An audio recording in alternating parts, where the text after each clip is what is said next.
This is a game I played on the internet today.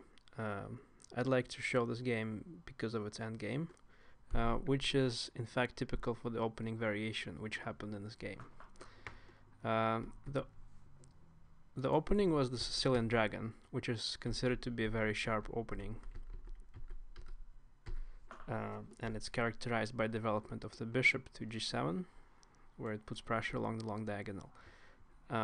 And it usually leads to pretty sharp play, and sharp play means that you have to study a lot of theory, but some variations require a little bit less theory, and this game was played in such a line. Here the main line is bishop to c4, but it's also possible to play g4 immediately instead, and this line is actually aiming at a particular endgame. So because white has not developed the bishop to c4, black occupies the diagonal, white castles, and now black gets the queen out, putting pressure on a2. White here usually protects it with a3, and which is what I played. Black puts the rook on c8 to put the pressure on the knight. And here white's typical idea is to play knight to d5 and exchange queens and go into an endgame where he would have a strong pawn on d5. Well, sometimes the pawn ends up being weak, but that's the idea of this line. And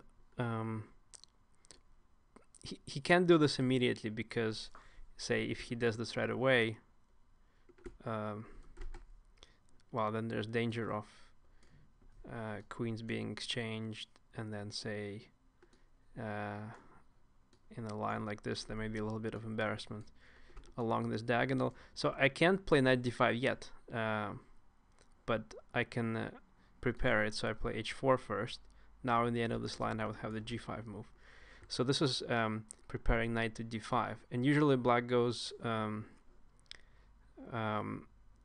rook to b8 and prepares to attack with b5.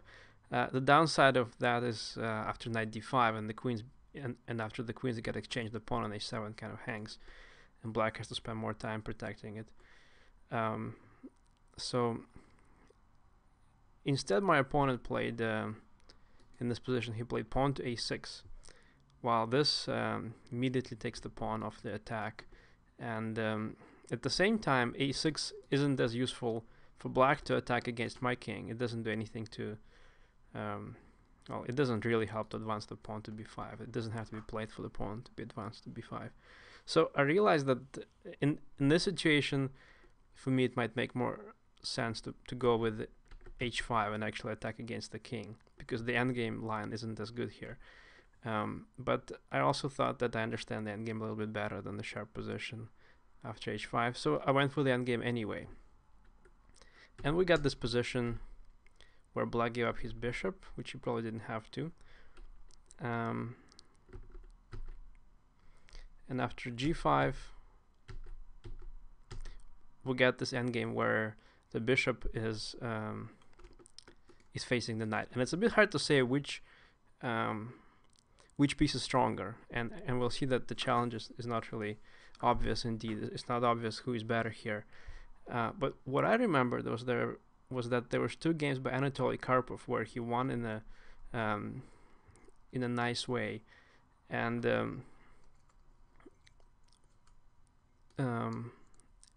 as we'll see in those games, he had the bishop against the knight as well. And in one of the games, what I roughly remembered was that at some point he sacrificed the exchange so that one of his queenside pawns would promote. And we can see already that white has the numerical advantage of pawns on the queen side. The game actually was like this. In this position, Anthony Miles took on d5, and Karpov nicely sacrificed the exchange on d5, and then he exchanged pair of rooks, just so that his he offered the exchange of a pair of rooks, because that would make it really hard for the rook to stop the a pawn. So here white has a queenside pawn, which is effectively promoting, and that was the theme of that game. Turns out Karpov played another game in the same line where he also had he had a bishop against a knight, and he also had a queenside advantage, and in this pawn he didn't in this game he didn't really sacrifice anything in a dramatic fashion, but he basically just got a pass pawn on the queen side, which he gradually advanced and eventually won the game. So there was 2 games by Karpov that showed the rough plan for white to play for his advantage on the queen side. And I didn't remember the exact games, of course, but I remember the rough idea. And so, going back to my game, here the rook is attacking the h-pawn, and I'd like to kind of consolidate a little bit. In the long term, white has the advantage that the bishop can play on both flanks, and that the rook can be transferred to e1 and put pressure on e7, or generally white's rooks are a little bit more active here than black's, at least for the time being. So right now though, my pawn on h4 is hanging, so I have to protect it, so I play bishop to g4. Naturally, black brings the knight into the game. I get the rook out. e7 is attacked, so black defends it. It's logical. Here, I wanted to play something like b3 just to force this rook away. What I didn't like was that if I play b3, he would just attack my pawn on d5. And I didn't realize here that I could actually kick the knight away. I overlooked that here the knight has to go away from f4 to h5 probably. The computer later showed me that this is actually quite good for white, because after knight takes d5, there's b4, and the knight is loose on d5. So instead I played e4 immediately, rook to e4 immediately, and this allowed black to get his pieces out. I have to play b3 here, but here it's not as good because black trades, and now his rook is on time to come to c3, and now my pawns are potentially weak. They're weak, but so are the pawns on the queen side that black has. So I didn't really know who's better here, but it seemed logical that with the bishop being a longer range piece, my chances would be here quite okay. And after b4, these pawns are excellent targets for the bishop, and black didn't really find a way to deal with that problem, and I'm not really sure if there is. It turns out that even though black is the first one to start grabbing my weak pawns, it's actually white who has the better position here, because once these pawns on the queen side fall, it's going to be really hard for black to stop them. Whereas the white rook is still kind of controlling the second rank, and once the bishop gets to b5 to this diagonal, he'll still be guarding some squares. So white will be in a decent position to stop the black pawns. So we have this sharp endgame where we're going to get the race between the pawns, and we'll see who's first here. Rook e4, bishop c8, I have no other choice.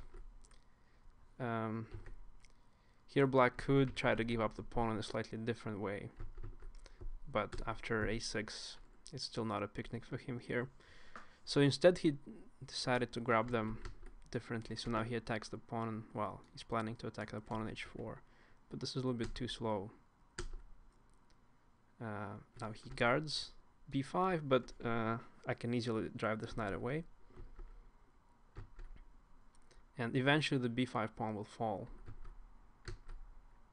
There's really no defense for it. Black is even the first one to grab the pawn, but now the pawns are even, and the b pawn will run, and it's really hard to stop it. Again, black has grabbed more pawns, but all his pawns are pretty far behind, and it's not even obvious which one to push. The pawn on d5 is also doing a good job at stopping the e pawn. If the pawn goes d5, then I'll take en passant. So that helps too. For now, I move the bishop out of the way, and now the b pawn is ready to run. Black starts his advance, but it's a little bit too late.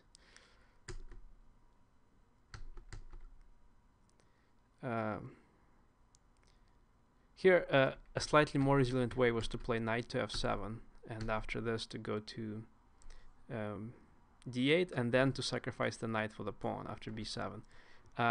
He tried to come to a different square to sacrifice the knight the same way, but he overlooked that I don't have to grab the piece. So he went knight e4, and after b6, he came with a knight to c5. And here it turns out that I don't really have to move this rook away, because this pawn is really what's going to decide the game. So I don't really care if he takes on d3 or not. I actually want him to take on d3.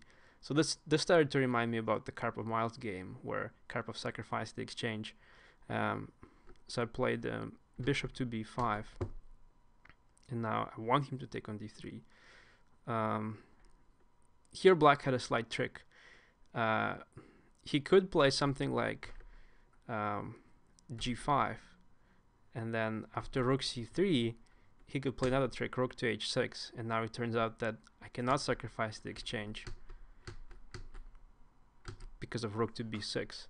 Somehow the 6th rank has cleared up, and now the rook is coming, and black is winning because the rook is very strong on the b file. Instead, the g5 wasn't really saving black. I just had to play slightly more carefully. I just had to play a4, and after I advanced the pawn to a5, the same idea of sacrificing on c5 is going to win, like this. So in the game, black tried to run back with the king, but it was a little bit too late because the king has like 5 squares to go, and his own pawns are actually blocking the king from advancing to the queen side. So I simply played rook to c3. Now the sacrifice is in the air. He retreats. I go rook to c7. Now I threaten to take, and then to move the rook out of the way and to advance the b pawn.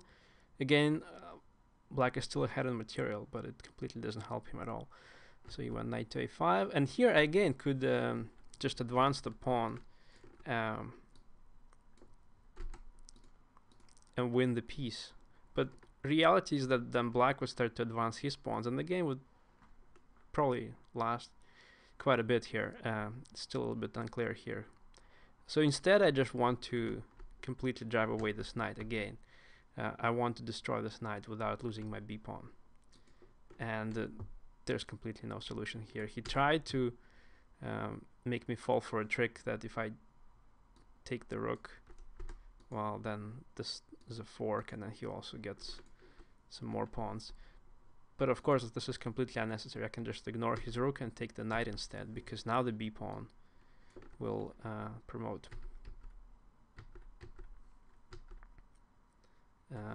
This is the last try, but it's not going anywhere. And after this, black resigned, because I'll be up by a bishop and a rook if he gives up the rook here.